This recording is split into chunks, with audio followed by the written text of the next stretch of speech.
I realized how much I lost almost half of my money in my last divorce, money that I worked really hard for. Jana Kramer is sharing new details from her divorce.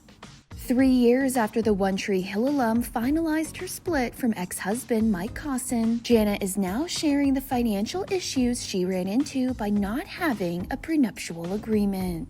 Detailing the reason why she had initially decided not to have a prenup with the former NFL player during the September 25th episode of her podcast, I Do, Part 2.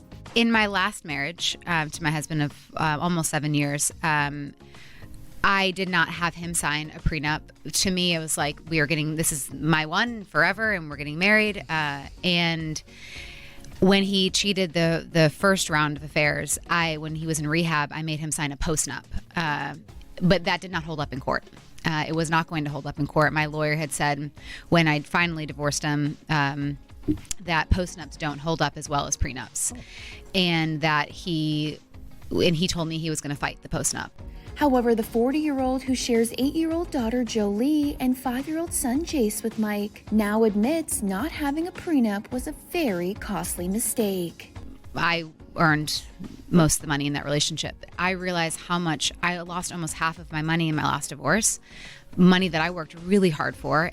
So when the country singer made the decision to tie the knot once again, she knew she would have to revisit the topic of finances. However, bringing up the subject to her now husband, Scottish soccer coach Alan Russell, wasn't easy.